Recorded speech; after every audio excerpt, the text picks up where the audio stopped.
All right, Jack. Did you wanna? Did you wanna give us an intro? Welcome back. Don't do it when you're really far away from your microphone, Jack. That sounds like arse.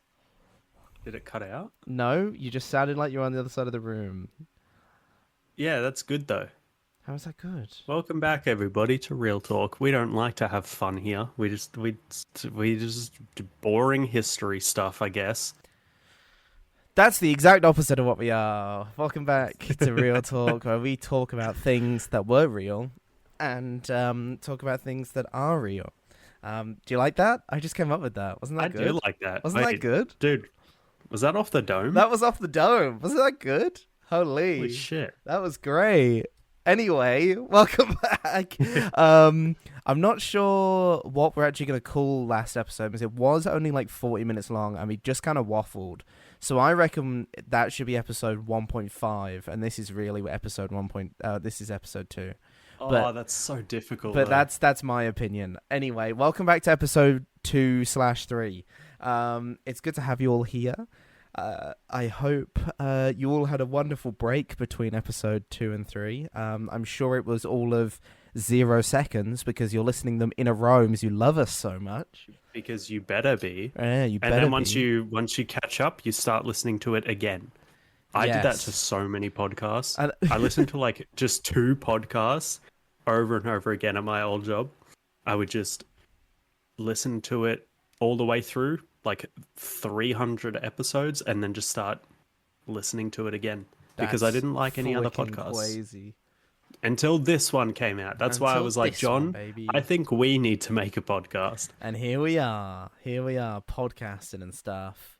Exactly. All right. Well, anyway, moving on from the best intro I've ever come up with, and we're gonna need to remember that. Yeah, I hope I will. I'll have to re-listen to the start of this episode. Write that down.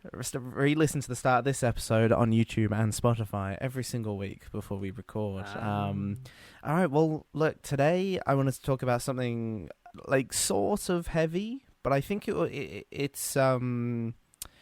it's quite a curious section of a historical event. The historical event I want to talk about is the Holocaust, or or the final solution, as it's referred to.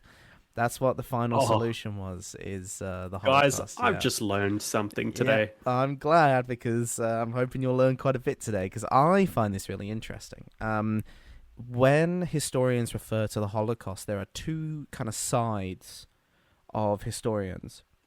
There's the intentionalists that argue that the Holocaust was a direct result of Hitler's intentions and plans, as in, like, it was always planned to happen, and it didn't just kind of happen at, like, oh, this is a choice we're making now. Like, it was a choice he kind of made originally. While the functionalists say that because of the structure of the Nazi Party and over time, the final solution became a plan. Like, it was written during the course of the war and not by Hitler back in like the 30s when he first started kind of coming up with the idea of Nazism. And I think the fact that there is even an argument for this is absolutely mind-blowing. And like historians argue this, but do you know what the main reason people argue this is? Not because they're Nazis, but because there's actually no documentation that we currently own or know of that actually refers to Hitler signing off on anything to do with the actual like final solution section of the Holocaust. Yeah, he didn't want that. You reckon? Yeah. I can fix him. You get... Oh. Why did you react like that? Now you make it seem like I said something really bad. You said, oh. Ooh. John, you're stressing me out. I was kidding, I was joking. Anyway, guys, that was Real Talk. We've just been cancelled. Thanks, Jack. No. Thanks, Jack. No. All right. So... Hey, we got cancelled when you made fun of me for trying to do a funny intro. That's when everybody cancelled you because they said, John's bullying. That's what they said. All right. So I have just put something in my mouth. Very rude. I've just realised we. Okay, well that's all right. I'll talk for a second. Oh, good. My turn. Okay, so you're saying that there is no like, there is literally, I mean, quote unquote, there is nothing that can prove that Hitler was the cause of the Holocaust. Is that what? So is that what you're saying that people are saying? So I think we kind of have to break down what the Holocaust actually was. So the Holocaust, which refers to the extermination of the Jewish people, as well as other groups, but generally it's like to do with the Jewish people, right? Now the Holocaust and the final solution are actually a later iteration of an already existent thing. So the Holocaust really kind of like ramped up and like really started in 1942.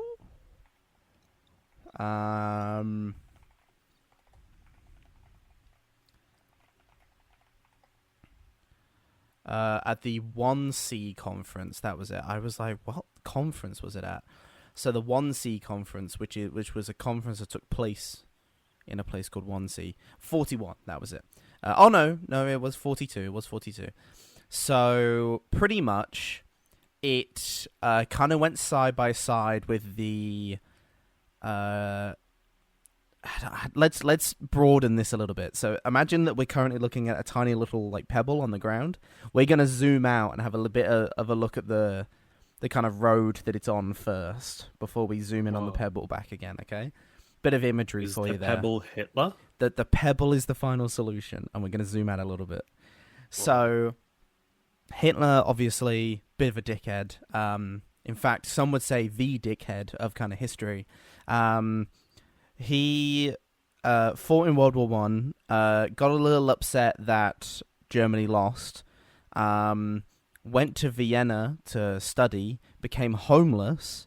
And then began blaming Jewish people for that kind of thing. That was like the first time he kind of in writing or verbally blamed Jews for something. Was in Vienna in like 26 or something. 1926. He then founded the Nazi Party, attempted the beer putsch. What's it called? Beer putsch, not rebellion, coup. Attempted to take over the government. Because what Mussolini did to take over the government in Italy, to become fascist Italy in the 30s, was he formed his own paramilitary called the Black Shirts, and then just marched to Rome and took power of the government. And that's how Mussolini became like the leader of Italy through World War II. Was he a dictator? Mussolini, yes, 100%. Like quite an awful one at that too. So he was like he was the founder of fascism, Mussolini in Italy. And then so Hitler was like, "Oh, I'll do the same." He formed the Black Shirts. The Brown Shirts. Sorry, the Black Shirts were English. Ooh. But he formed the Brown Shirts and then attempted to march on the German government, and the German police just stopped him and arrested him, and that's how he ended up in prison. And he wrote Mein Kampf. Now, he wrote Mein Kampf in prison, and the final page of Mein Kampf says, hang on, final page of Mein Kampf. I know what it says, but I want to like quote it correctly. Yeah, John's actually got the book in front of him, and he's doing the thing that. Yeah, hang on, I'm just pulling it out of my German literature library right now. It's like every time that you like grab a random book, and you're like, I just want to read the last page. That's what you're doing. You're just gone through that random Mein Kampf book that you have in there. You read the first and the last page of a book, and then you understand the whole thing. I'm trying to... Oh, here we go. Okay, hang on. I've just opened the Mein Kampf PDF. I was literally about to say, is it in a PDF booklet? It actually is, yes. Awesome. Where is it? Oh no. I'm whiffing this. Oh, here we go. Does it end with love from Hitler? No. regards, Adolf. No, it doesn't say that. It does not say that at all. Nothing says that in Mein Kampf.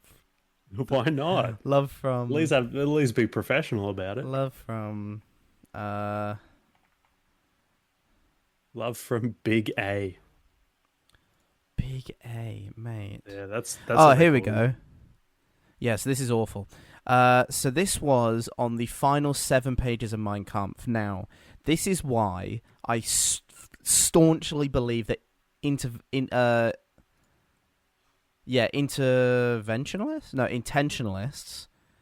Intentionalists or interventionists? No, intentionalist or functionalists. No, but I mean, like, they're apparently interventionists and internationalists are like the same thing. Oh, well, either way, an intentionalism or intentionalists. Have I? Hang on. Get rid of that. Use this link instead. I am an intentionalist, which means I believe that Hitler from day one planned the eradication of the Jews and planned to eventually end up at the final solution. So I believe Hitler was a bad guy from day one, is what I'm saying. Okay? I'm just laying that out now.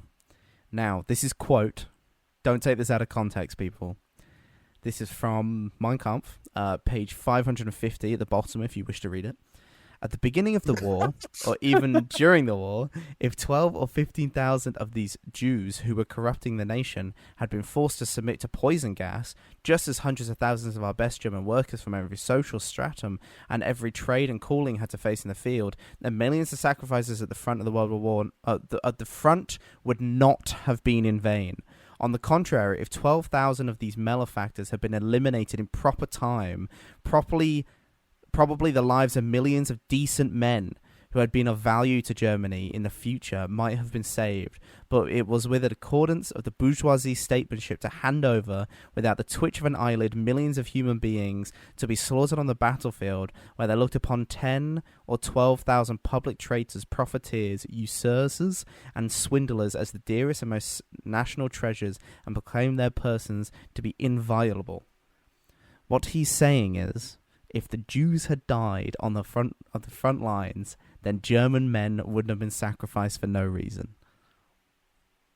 He said, such a way with he words. said, quote, forced to submit to poison gas. Do you know how they killed Jews in the final solution? Poison gas. John, I think I could. I think I could take a guess. Poison gas. Oh. So this was a book he wrote way at the start. And he was saying these things. He was saying these things, right? So the other people are like, nah. So obviously now I do have to obviously explain the other side. So yeah, obviously intentionalists are like, well, obviously he intended from day one to end with the mass murdering of this culture and these people in this race, whereas functionalists believe that it was a plan that was developed over time and eventually became that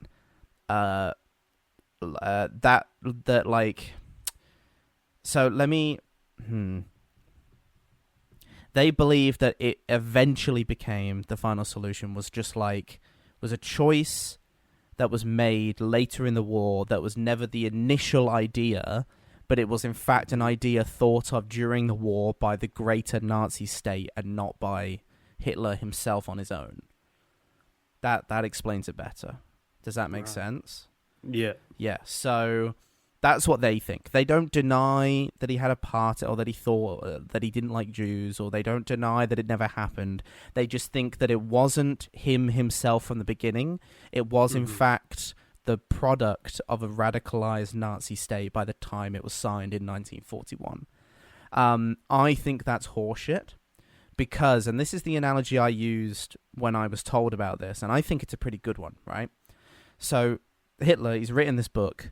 He's been spouting for the 10 years leading up to that, and will spout for the 10 years after that, anti-Jewish rhetoric constantly, right? Endlessly. It's like the entire thing that his ideology is founded on, that Nazism is founded on, is the hatred of the Jewish people.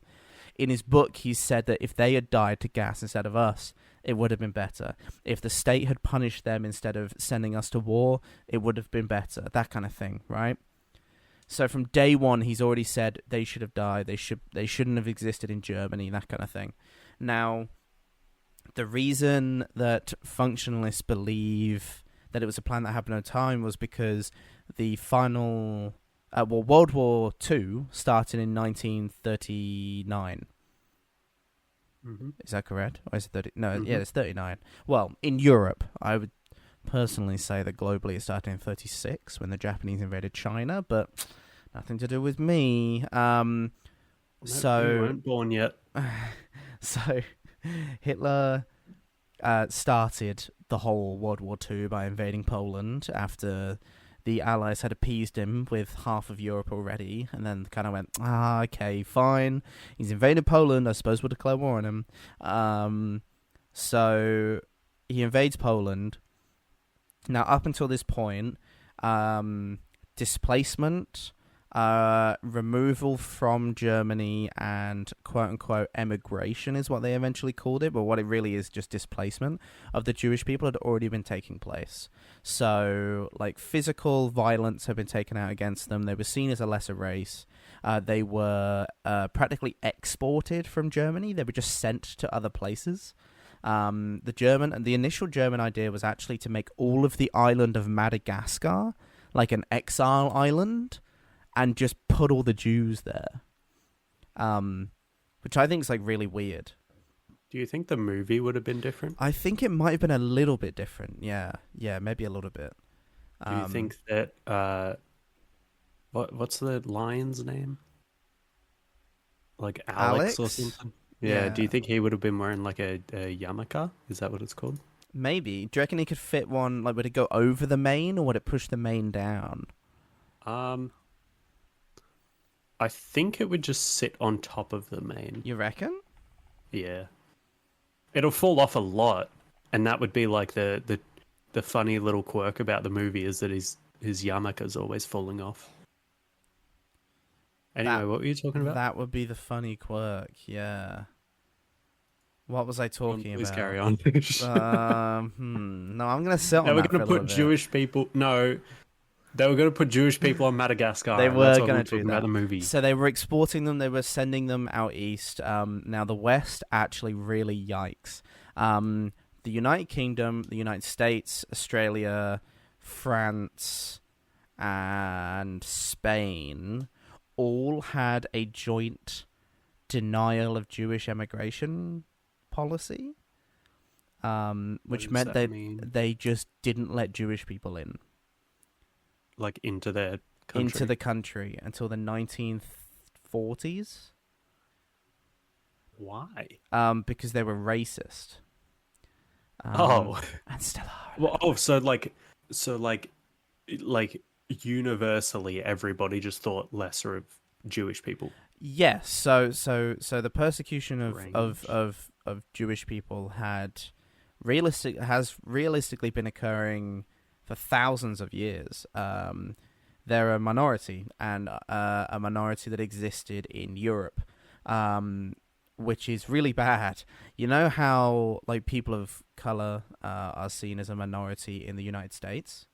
Mm-hmm. Now, the United States was obviously, when it was created as a nation, had that minority already in it.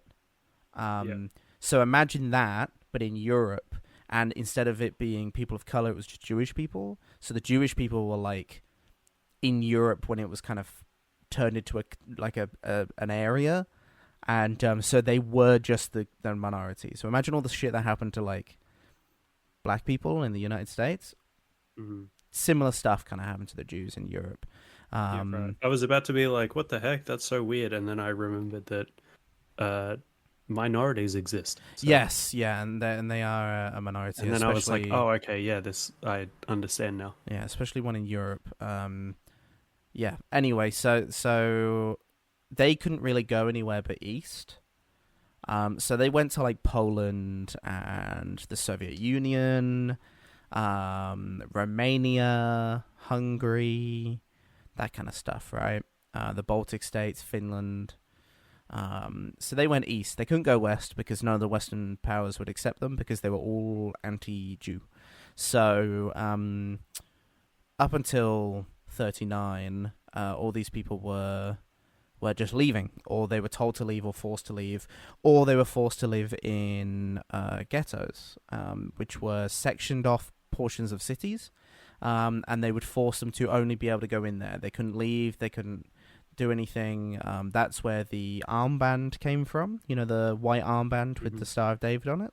So you had to wear one of those so that if you had left a ghetto, they would know, kind of thing. So pretty much they built like prisons out of cities, and they put Jewish people in them. So if they weren't, quote unquote, emigrated, just pushed out, then they were put in these ghettos.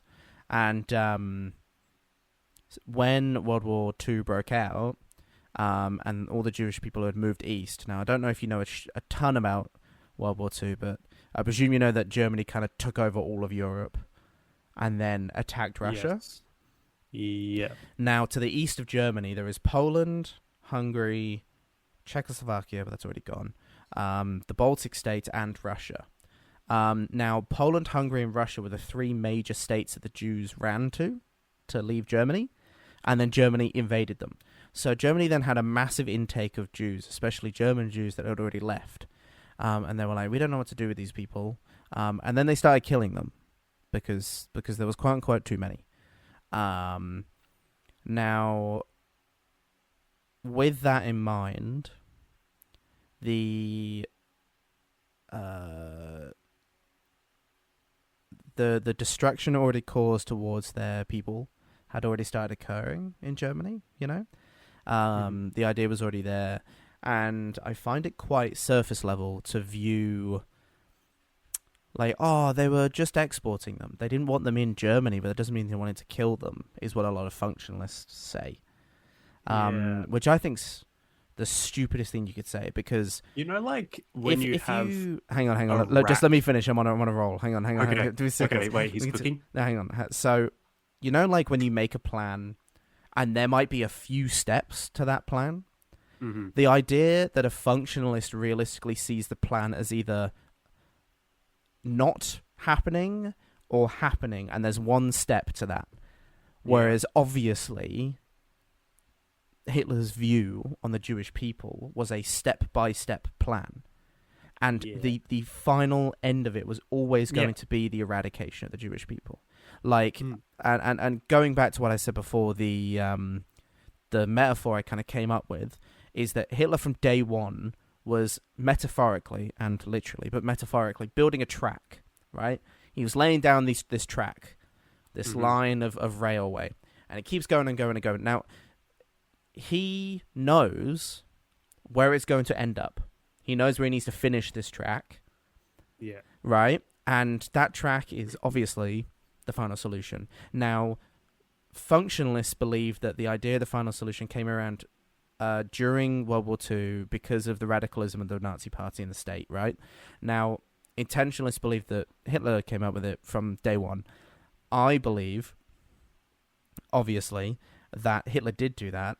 And so the plan and the ideas that he's laying out is a track, and it ends up and it finishes at the final solution. Now, just because he's laid out that track and hasn't got on it himself and ended up at the end and put on his like generals and leaders on that track, because this track is him brainwashing these people, radicalizing them, spouting all this stuff about Judea. That's what this track is made of. It's made of all these radical ideas, and he's laid it all out, and it ends at the final solution. That's where this track ends. And so Hitler's laid this track out and built it out of all these ideas, and then has put people on that track that makes you the person who came up with that plan. You built that plan from day one. You put that seed in people's minds. Just because you didn't sign the paper does not mean that it's not you who at the end of the day did it. Also, not to mention, right, that the Nazi state was an autocracy, which means one person is in charge. right? So, yes, there was the Nazi party, but there was a man in charge of that party, and not a single thing, especially not something so colossally resource heavy as, like, the building of all of these physical railways, the logistics, the creation of, like, the SS battalion and the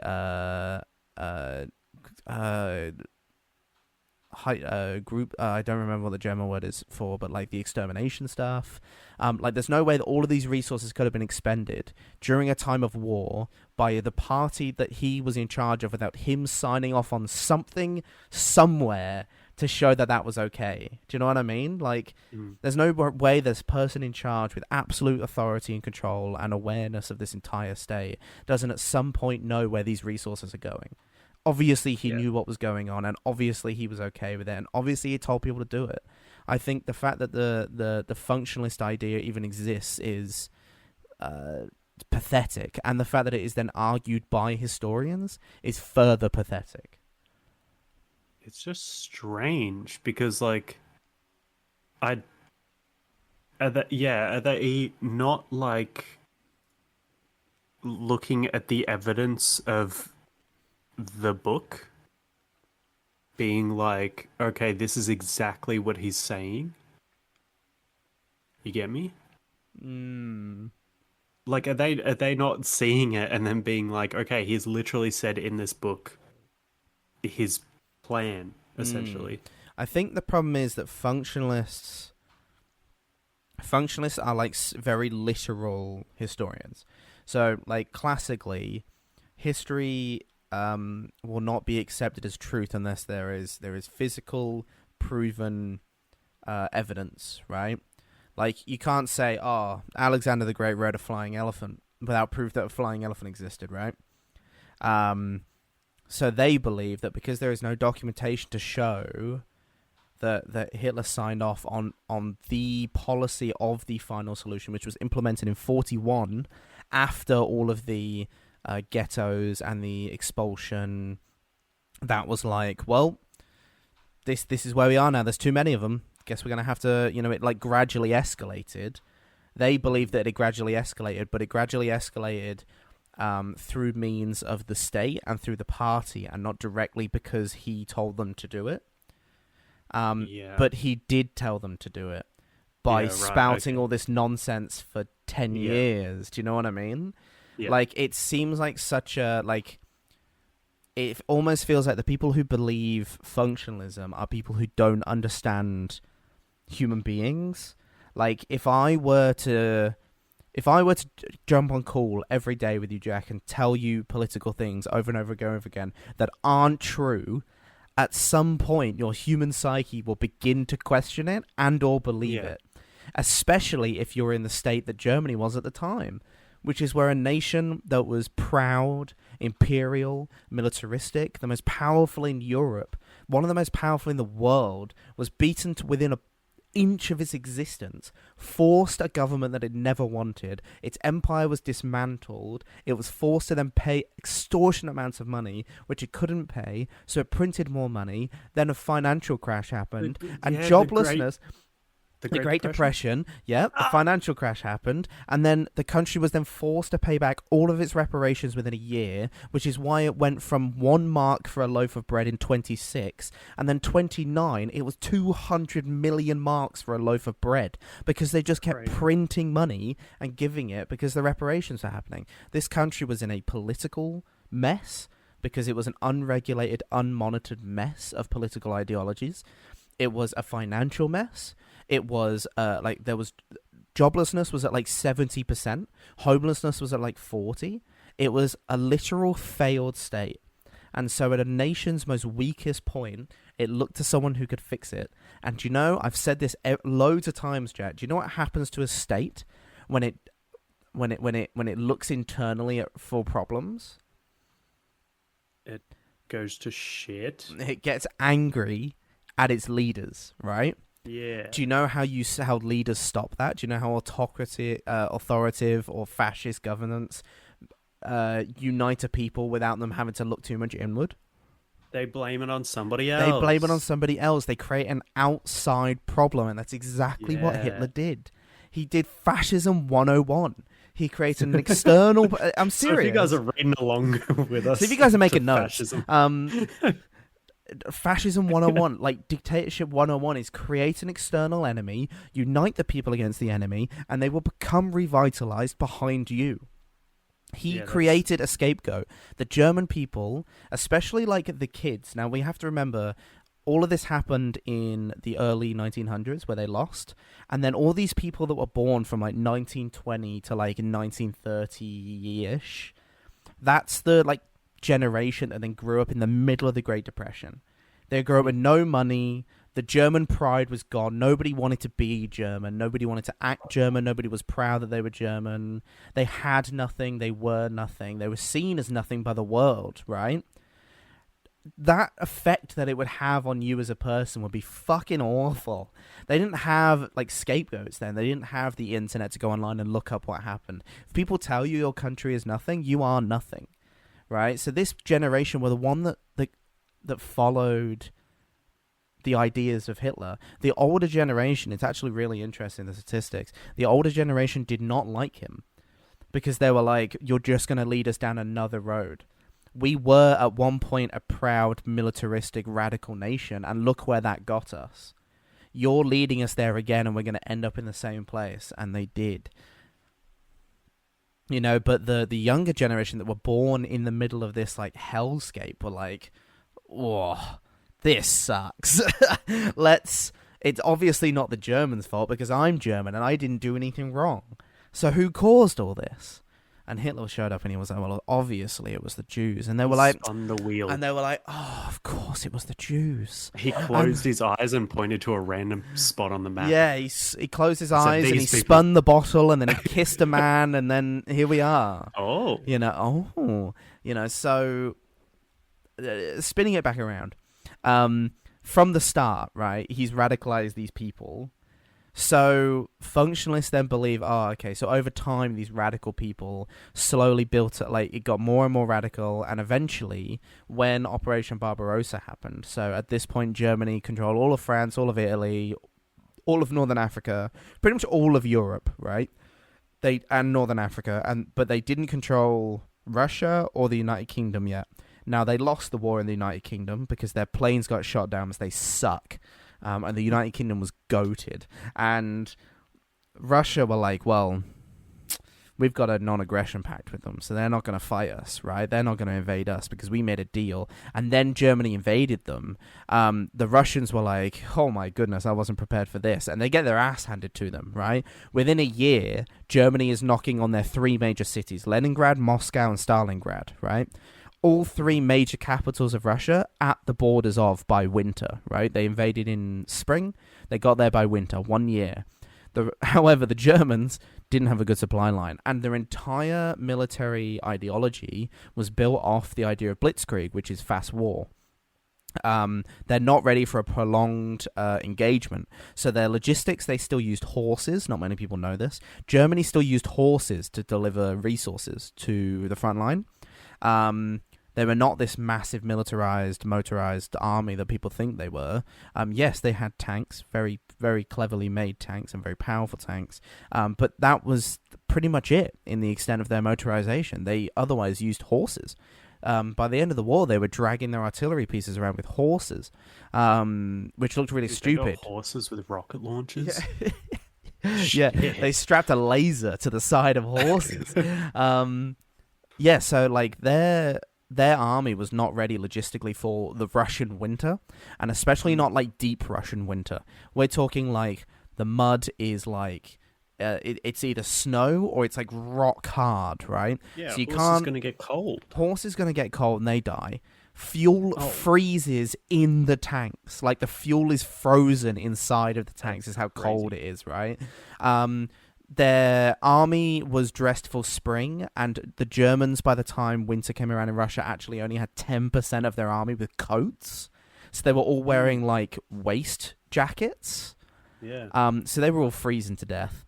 And the Russians were like, well, I mean, we've been prepared for, like, thousands of years for winter, so we're good. And that's kind of where it slowed down. But it was at that point when the final solution was signed. And people believe that it was signed then because the Nazi Party realized we weren't going to be able to take Russia and just deport all the Jews from Russia, because now we've got all this land and we have nowhere to send them. Because we don't control the world, we don't have a place to put them, and they can't go any further east because that's the Russian front line. So where are we going to put them? In the ground, I guess. And then they started killing them. But that was the time that the final solution was signed, and that's why the functionalists believe that in a moment of like peak Nazi radicalism, we're talking like, we're going to win this war. We've controlled everything. The Nazi Party is at its largest. They've got thousands and thousands of government members. Peak, like Hitler fanaticism. And they're like, well, let's take his words to the next level and remove the Jewish people. I, however, think that's fucking horseshit. And obviously, as per my previous metaphor, Hitler's been laying that groundwork for decades. And you're just running along this track that he's already built for you. They at no point came up with that idea. He came up with that idea 20 years ago. And I hate the fact that I was in, I don't know if you guys know, by the way, we didn't actually really introduce ourselves at the start. I presume you know who we are by now. But I am studying history and education. And in my history class today, there were 7 groups, and 2 of them, my group included, were intentionalists. Everyone else was like, nah, functionalism does kind of make sense.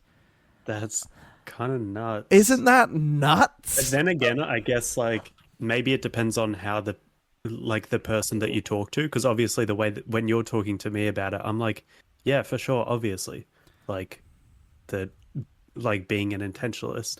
But I'm guessing there is the chance that people have been spoken to by somebody who might be a functionalist. Yeah, I think that's the problem with this. Or maybe they did what Hitler did, and they spun the wheel. Oh, yeah, they laid the tracks. Those little fuckers have been laying tracks for 2 hours.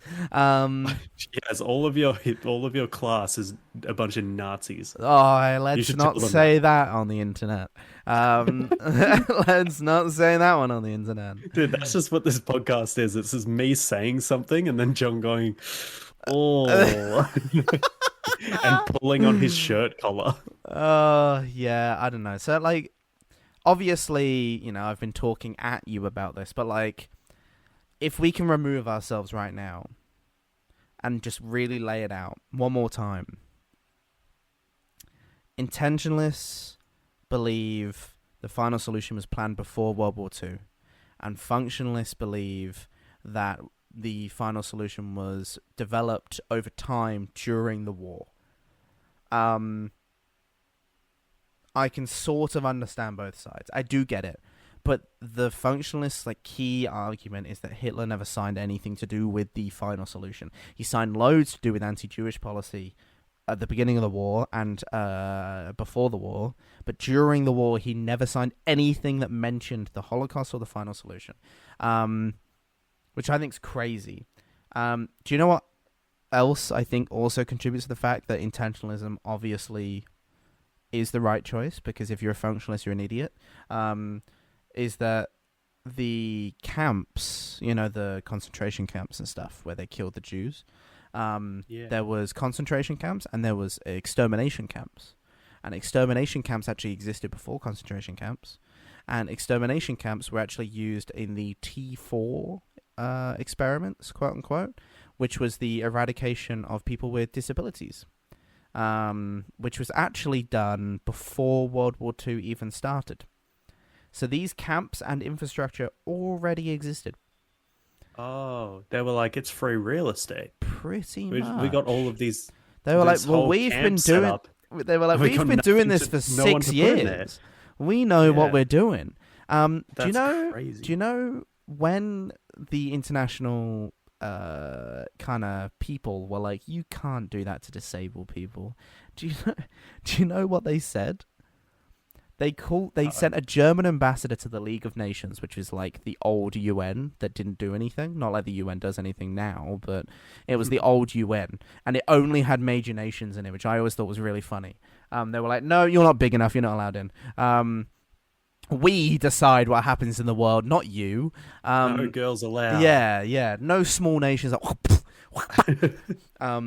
They were like, well, the Americans and the British have been doing it for 10 years. And do you know that's true? The Americans had a eugenics program that was government mandated. The same with the United Kingdom, where they would literally, like, what's it called? Where you, like, chop the balls or something? Castrate? They would castrate wait, no, castrating is chopping off just the dick, I think. Oh, leaving the balls. Neutering. It's not euthanasia. What's the other one? No, euthanasia is... That's killing people. It's not euthanasia. What's the other one? Anesthesia? Whoever's listening to this right now is screaming at their fucking... Oh, yeah. I know what it is! Oh, they're just chopping their balls off, Anyway, man. they would do that. They would So they couldn't they would make disabled people sterile. Yeah, so they couldn't have babies. And so they couldn't make quote unquote more of them, which I think that's your people. That's your man's up there. He's telling people to chop the balls off the disabled people. It was yours too, right? Shut up. I'm Australian. Yeah, and you weren't even a fucking country until, what is it, 1905 or some shit? No, it doesn't matter. I'm here now. Was it 1905? I'm here now. I'm changing the world. I think it's bad that they chopped off their balls. I agree. I really thought you were going to, just for some reason, to run some bit, you were going to go the opposite way in that. And I'm like, dude. Of course it was 1901. Yes, I remember. 1st of January 1901. That's when you federate into a country. Not a republic, that's though, when they which is a bit mid. started chopping the balls. Well, that would have been around the same time as well. Yeah. But yeah, I thought that was really interesting that like we talked about before, anti-Jewish sentiment has existed in Europe for like thousands of years, and disabled people were being systematically removed from countries in Europe, and yet obviously we focus heavily on Germany. And do you know why that is? Why? It's a very famous saying. History is written. Repeat. No. History is written by the victor. Yes, exactly. And do you know who won World War II? The Americans and the British, not the Nazis. The Nazis were the bad guys.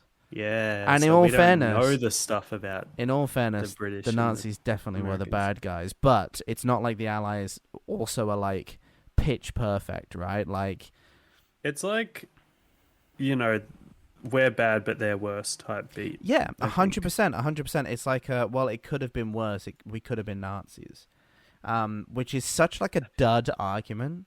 Like, oh yeah, we're bad, but like, we could have been Nazis, Like, yeah, I think I'm going to. Never mind. No, were you about to make an awful joke? No. Not to that extent. It's just kind of. Maybe the next time I do something bad. Hypothetically, if I did something bad, I'll say, hey, at least I'm not a Nazi, and then I'm absolved of all sin. That's true. Yeah. And then you go to church. I was going to say I would kill a person. Talk to someone through a wall, and then you're good, right? Yeah, and then you're good. I killed someone, but at least I'm not a Nazi. That's exactly. Awful. I killed someone. At least I didn't kill millions of people. Oh, do you know? It was only one person. I think it was like 10 million people. Was it 10 million Jews? I remember. I think it was 6 million, but that's just a word. I think it was 6 million Jews, but 10 million people. Yeah. Because they killed a bunch of like disabled people, LGBTQI+, Romani people, or as they were called then, gypsies, which are like traveling people. They killed them too, which are also a minority in Europe, which aren't talked about very often. Gypsy? Did that's the term a bad gypsy word. become like a bad It is word? A bad word, yeah. It always technically has been. It's a derogatory term used for traveling people, also known as Romani people. Okay. Interesting. Yeah. Sorry, traveling people. That's okay. There was when I lived in England, in our village, we had a traveling person that would come through every now and then, and they would always park their what's it called? Not cart. Carriage. They'd always park their carriage in the same place, and they always got their horseshoes replaced by our blacksmith. We had a blacksmith. Dude, John's got some crazy fucking lore about him. It's weird. He'd be like, yeah, down at Riverwood when I was slaying dragons and whatnot. It was, and I'm like, bro, I was learning like 2 + 2. It was, and John's over here with his blacksmith. It was actually like a beautiful carriage. It was all like hand painted, and it looked like a sunset, but with like a forest in front of it. It was really, really pretty.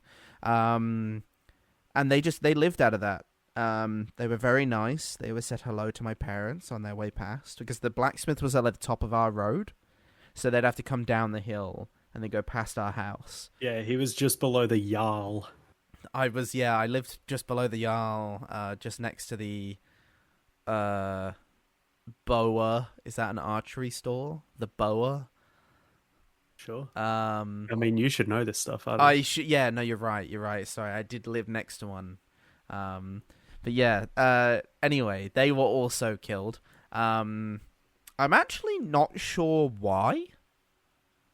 I know that they are a minority. Well, yeah, I understand that, but they're like, as far as I really shouldn't say it, but as far as I'm aware, they're like just white European people. So I'm not actually sure. Hang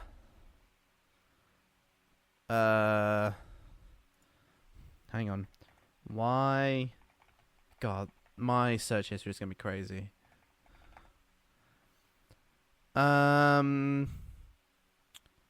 They shot tens of thousands of Romani people.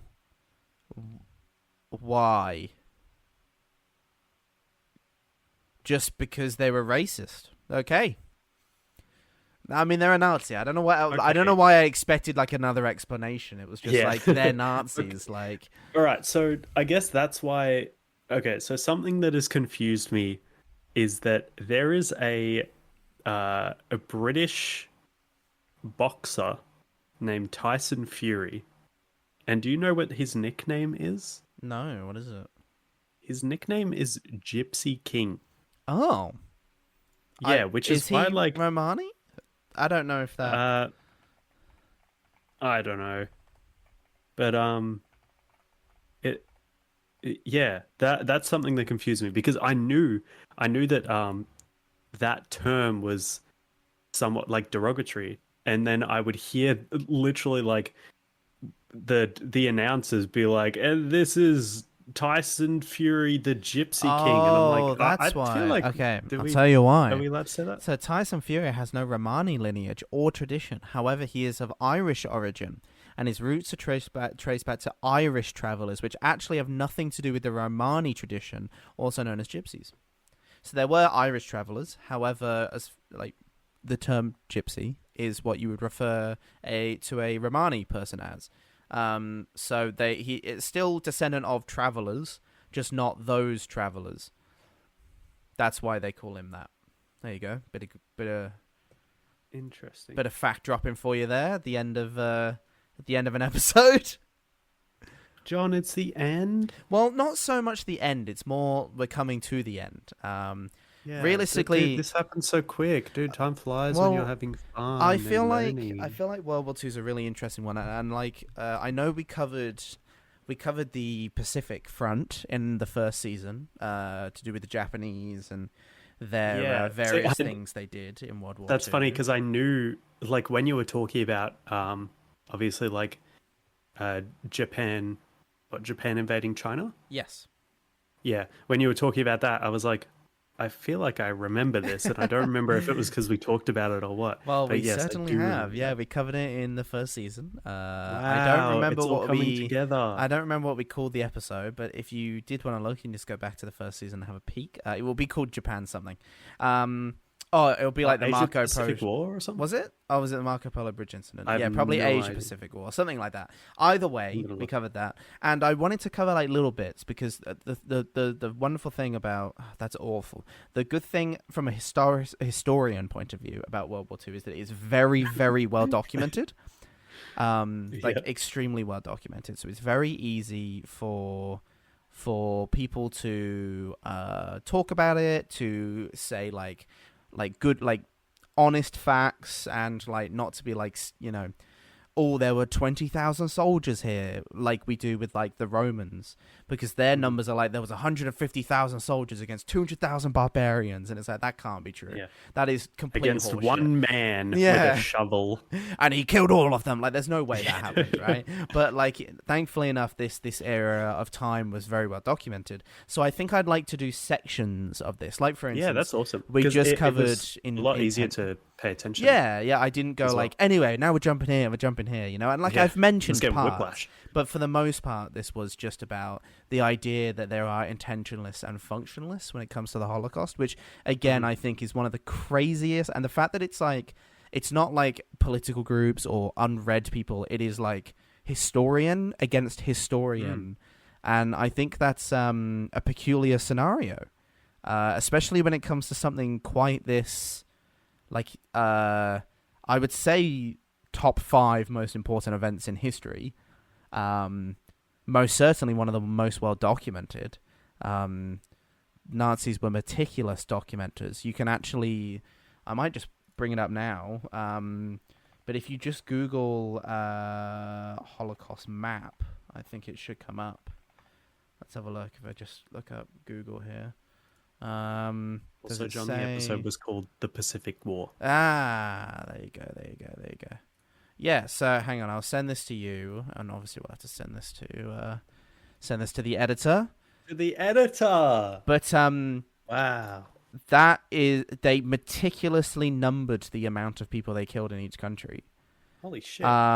It's like very well documented how many they killed because, which sounds awful, they had to report back how well they were doing.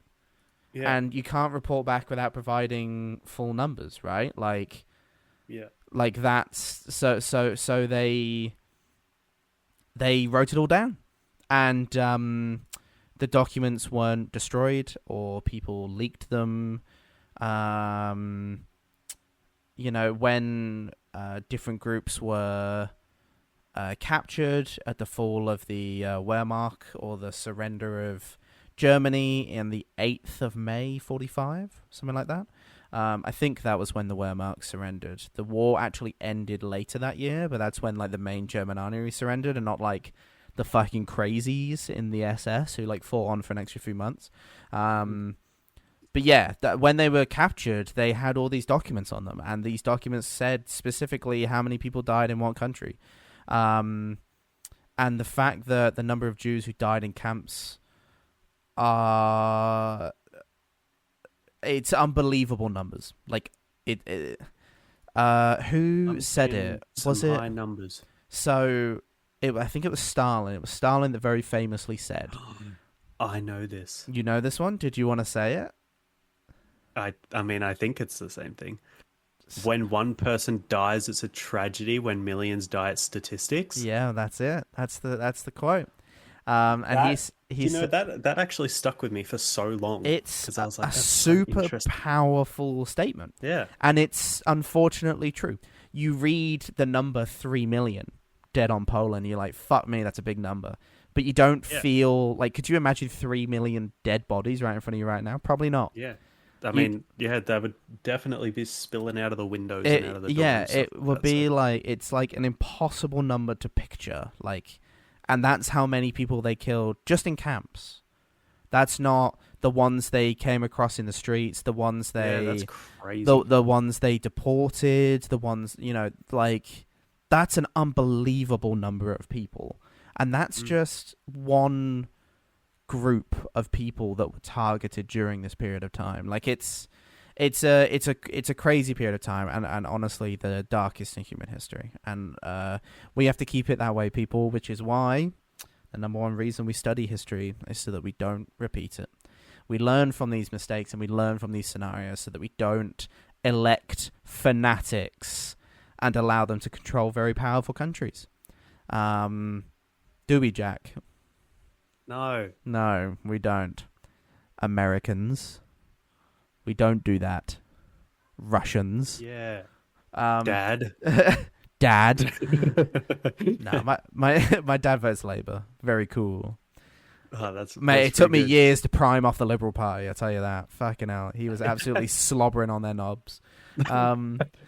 So, anyway, I think that's where we're going to end this one. You know what? That's a perfect place. I actually don't know if that is the perfect place where to wrap up. However, I am going to end here because, look, as much as it is wonderful talking to you about this, it's all I've talked about for now the past 5 hours, and it makes me a little sad.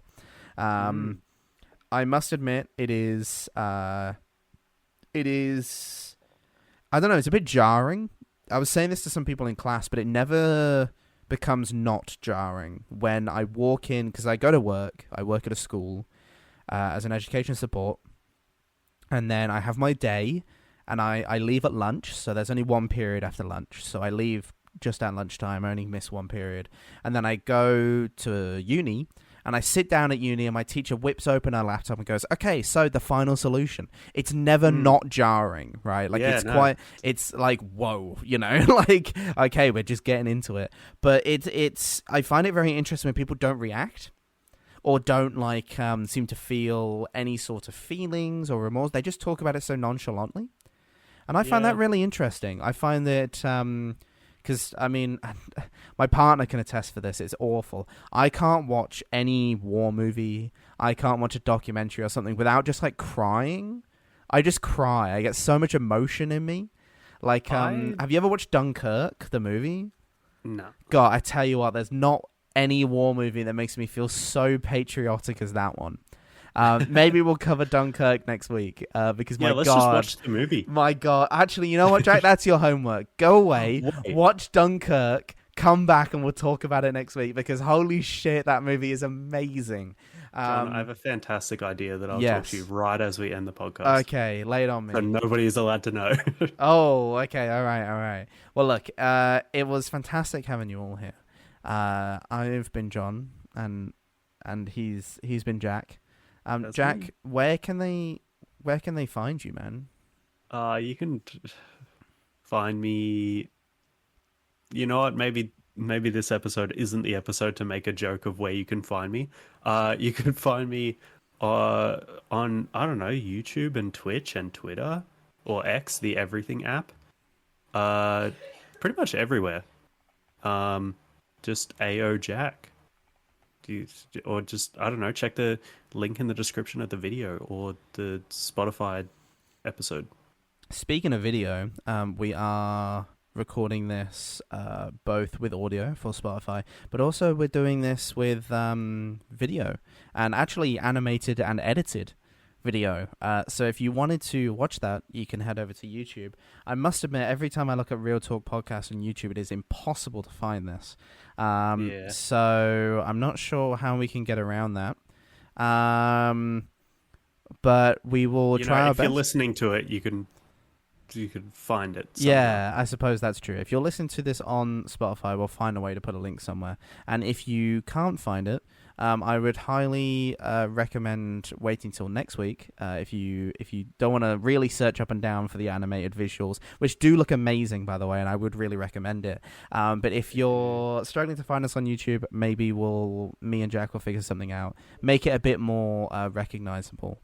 Name-wise, you could probably look up the actual names of the episode. I imagine the video will come up if you look up the specific name of this episode or the other one. And I know I'm saying this at the end of the podcast and you've just listened to this whole thing on Spotify, but if you did want visuals on YouTube, you can go have a peek there, even if you just put it on the other screen and mute it and just have a look, because our editor works really hard on it. And next week, maybe catch it on YouTube first.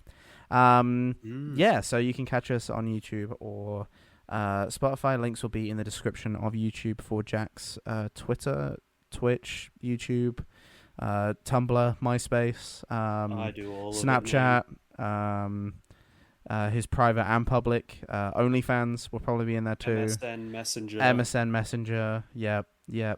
His bowling membership, library card, social security number, his lawn bowling membership, and where you can find him on the tennis court. Meanwhile, you can find me on X if you wanted to shout at me and say I'm a functionalist and you're an idiot. You can do that. If you want to say, John, you know what, you're right. The fact that people say that that's a thing, they're stupid. You can say that too. You can find me at Jon Real Talk. John spelled Jon, all one word.